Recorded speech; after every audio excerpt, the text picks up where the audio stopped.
যতভাবে কচি কাঁঠালের ইঁচড় রান্না করি না কেন, তার মধ্যে একবার হলেও এভাবে রান্না করবই।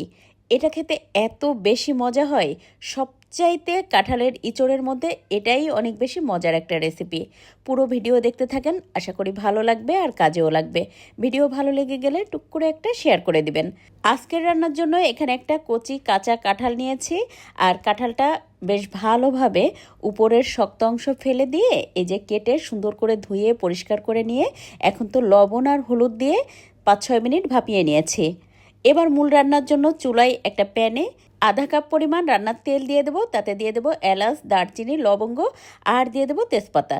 20 সেকেন্ড মতো ফোড়ন তুলে নিয়ে 1.5 কাপ পরিমাণ পেঁয়াজ কুচি দিয়ে দেবো। তেলের সাথে পেঁয়াজটা 2-3 মিনিট মতো ভেজে নিয়েছি। যখন পেঁয়াজটা একটুখানি নরম হয়ে গেছে, এই পর্যায়ে দিয়ে দেব 1/4 কাপ পরিমাণ আদা, রসুন আর জিরা বাটা। এবার চুলার আঁচ মিডিয়াম রেখে 5-6 মিনিট খুব সুন্দর করে মশলাটা কষিয়ে নেব, যেন কোনো মশলারই কাঁচা গন্ধ না থাকে। এবার এর মধ্যে দিয়ে দেব 1 টেবিল চামচ পরিমাণ ধনে গুঁড়া, স্বাদ মতো লবণ, 1 চা চামচ পরিমাণ হলুদ গুঁড়া। এবার এই সব মশলা খুব ভালোভাবে কষিয়ে নেব, আর ততক্ষণ পর্যন্তই কষাতে হবে যতক্ষণ পর্যন্ত তেল থেকে মশলাটা আলাদা হয়ে না যাচ্ছে। তো এই তো বেশ খানিকটা সময় কষিয়ে নিয়েছি, তেল মশলা তো আলাদা হয়ে গেছে। ঠিক সেই পর্যায়ে দিয়ে দিলাম 1.5 কেজি পরিমাণ গরুর মাংস। এবার গরুর মাংসটা খুব ভালোভাবে 5-6 মিনিট চুলার আঁচ হাই রেখে রান্না করে নিয়েছি। এখন চুলার আঁচ একেবারে লো করে দিয়ে আরও প্রায় 10-12 মিনিট মতো রান্না করে নেব। আর মাঝে মধ্যে 2-1 বার ঢাকনা খুলে নেড়ে দেব।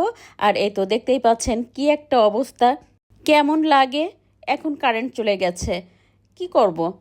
তারপরে দিনের আলোতে আর ওই যে ছোট ছোট দুটো লাইটের আলোতে যতটুকু আলো থাকে সেই অবস্থায় রান্নাটা শেয়ার করছি আপনাদের সাথে। যাই হোক, তারপর তো মাংসের মধ্যে গরম পানি দিয়ে সুন্দর করে মাংসটা সিদ্ধ করে নিয়েছি 80% মতো। মোটামুটি যখন মাংসটা সিদ্ধ হয়ে গেছে, এবার এর মধ্যে দিয়ে দেবো আগে থেকে ভাপিয়ে রাখা কাঁঠালের ইঁচড়।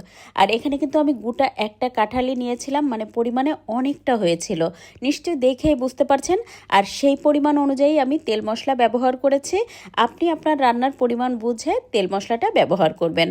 মাংসের সাথে কাঁঠালটা খুব ভালোভাবে নেড়ে মিশিয়ে দিয়ে ঢাকনা দিয়ে ঢেকে আরও 5-6 মিনিট ভালোভাবে কষিয়ে নেব, যেন কাঁঠালের মধ্যে সুন্দর করে তেল মশলা ঢুকে। এবার শুধুমাত্র কাঁঠালের জন্য স্বাদমতো লবণ দিয়ে একটুখানি নেড়ে দিয়ে দেব বেশ খানিকটা পরিমাণ পানি। ঢাকনা দিয়ে ঢেকে চুলার আঁচ মিডিয়াম রেখে রান্না করে নেব, সব কিছু সুন্দরভাবে সিদ্ধ হওয়া পর্যন্ত। আর এই তো দেখতেই পাচ্ছেন, কয়েকদিন আগে আমি আপনাদের সাথে গরম মশলার একটা রেসিপি শেয়ার করেছিলাম, সেখান থেকে দিয়ে দিলাম 1 চা চামচ পরিমাণ। আর এই মশলাটা দেওয়ার কারণে আজকের কাঁঠালের ইঁচড়ের স্বাদ বেড়ে গিয়েছিল বহুগুণে। আচ্ছা, আমি কিন্তু এই মশলাটার পুরো রেসিপি আপনাদের সাথে শেয়ার করেছি, চাইলে দেখে নিতে পারেন। আজ খেতে খেতে চলে যাচ্ছি, কাল আবার নতুন কোনো ভিডিও নিয়ে দেখা হবে ইনশাল্লাহ। সে পর্যন্ত সবাই ভালো থাকবেন, আল্লাহ হাফেজ।